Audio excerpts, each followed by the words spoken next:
Check, please. And everyone's phones are off.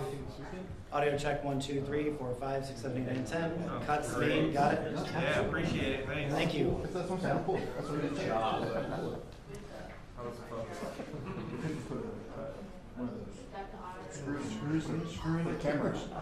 Yeah, that's what I'm saying.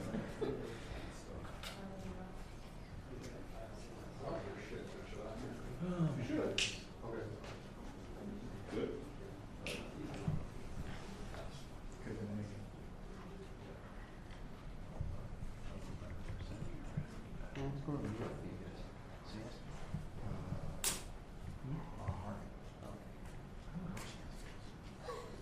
Why doesn't Susie travel anymore?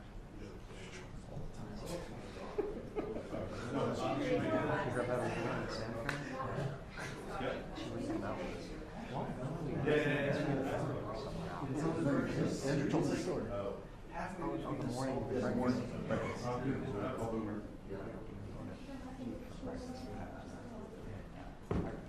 I was part of it. I saw it a couple years ago. He said, "Wait, Susie." He said, "What's next for now?" I said, "Susie, she had she speaking of older people, she was not getting my phone. Yeah, okay, no worries. She said no worries. I said, yeah, that's what she was doing in the hotel. No. She was giving me my 12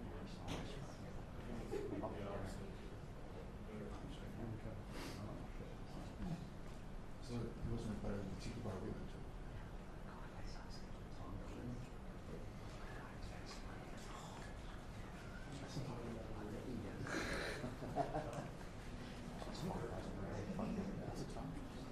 There's a tiki bar at the bottom of the Fairmont Hotel. It's legit. It's like a real tiki bar.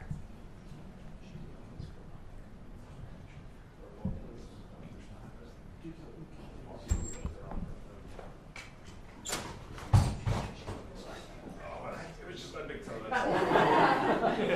You got another one.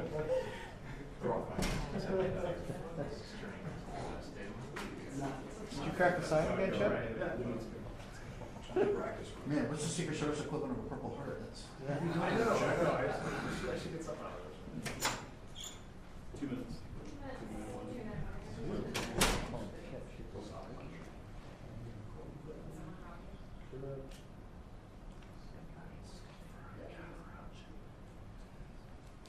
Are you do that?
Good afternoon, folks. Sorry to keep you waiting a few minutes. 45 years, the United States Supreme Court has recognized the college's freedom to decide how to build diverse student bodies and to meet their responsibility of opening doors of opportunity for every single American.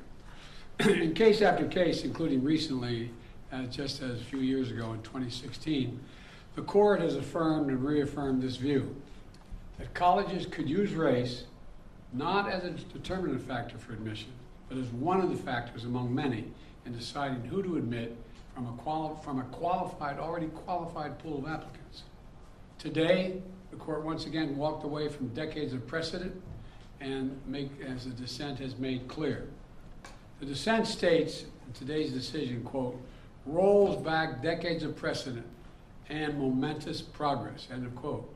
I agree with that statement from the dissent. The court has effectively ended affirmative action in college admissions, and I strongly disagree with the court's decision. Because affirmative action is so misunderstood, I want to be clear, make sure everybody's clear about what the law has been and what it has not been until today. Many people wrongly believe that affirmative action allows unqualified students to be admitted ahead of qualified students. This is not how college admissions work. Rather, colleges set out standards for admission, and every student has to meet those standards. Then and only then, after first meeting the qualifications required by the school, do colleges look at other factors in addition to their grades, such as race. The way it works in practice is this. Colleges first establish a qualified pool of candidates based on meeting certain grade, test scores, and other criteria. Then and only then, it is from this pool of applicants, all of whom have already met the school standards, that the class is chosen after weighing a wide range of factors, among them being race. You know, I've always believed that one of the greatest strengths of America, and you're tired of hearing me say it, is our diversity. But I believe that. If you have any doubt about this, just look at the United States military. The finest fighting force in the history of the world. It's been a model of diversity. And it has not only made our nation better, stronger, but safer. I believe the same is true for our schools. I've always believed that the promise of America is big enough for everyone to succeed, and that every generation of Americans, we have benefited by opening the doors of opportunity just a little bit wider to include those who have been left behind. I believe our colleges are stronger when they are racially diverse. Our nation is stronger because we are tapping into the full range of talent in this nation.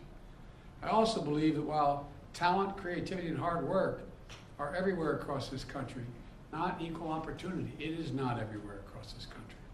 We cannot let this decision be the last word. I want to emphasize, we cannot let this decision be the last word. While the court can render a decision, it cannot change what America stands for. America is an idea unique in the world, an idea of hope and opportunity, of possibilities, of giving everyone a fair shot, of leaving no one behind. We've never fully lived up to it, but we've never walked away from it either. We will not walk away from it now. We should never allow the country to walk away from the dream upon which it was founded. That opportunity is for everyone, not just a few.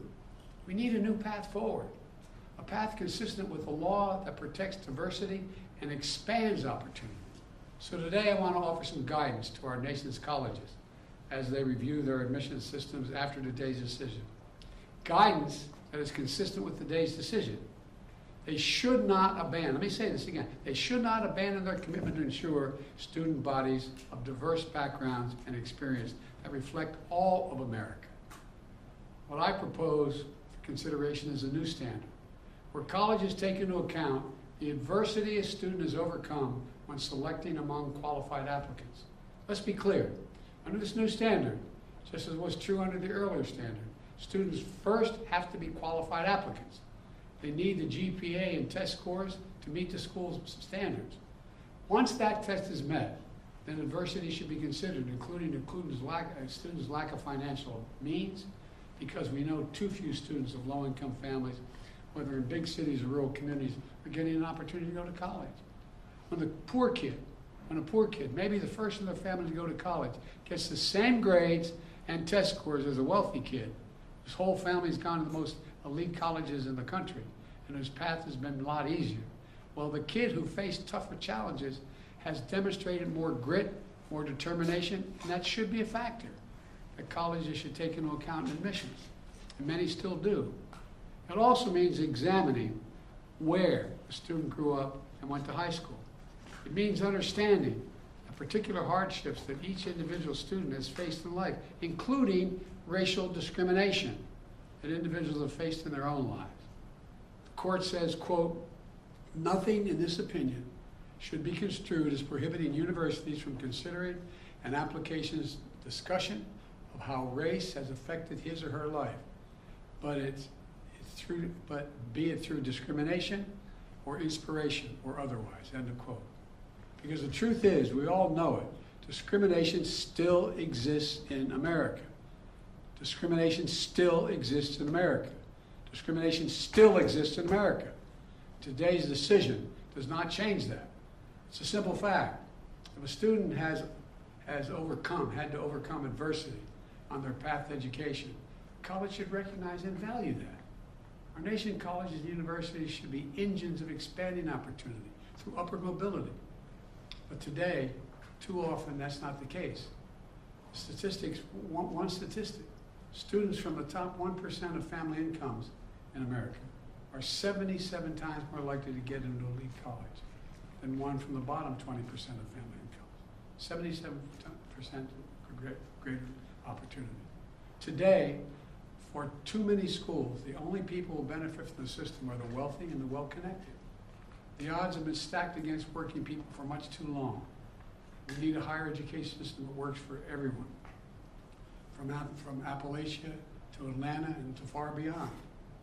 We can and must do better, and we will. Today, I'm directing the Department of Education to analyze what practices help build more inclusive and diverse student bodies and what practices hold that back. Practices like legacy admissions and other systems expand privilege instead of opportunity. Colleges and universities should continue their commitment to support, retain, and graduate diverse students and classes. And companies who are already realizing the value of diversity should not use this decision as an excuse to turn away from diversity either. We can't go backwards. I know today's court decision is a severe disappointment to so many people, including me. But we cannot let the decision be a permanent setback for the country. We need to keep an open door of opportunities. We need to remember that diversity is our strength. We have to find a way forward. We need to remember that the promise of America is big enough for everyone to succeed. That's the work of my administration, and I'm always going to fight for that. And I want to thank you all. And I know you've been told I have a helicopter out there waiting to go up to do an interview in New York. I'll be talking more about this, a live interview. But thank you very much, and we're going to have plenty of time to talk about this. But we're not going to let this break us. President Biden, the Congressional Black Caucus said the Supreme Court has thrown into question its own legitimacy. Is this a rogue court? This is not a normal court. Should there be term limits for the justices, sir?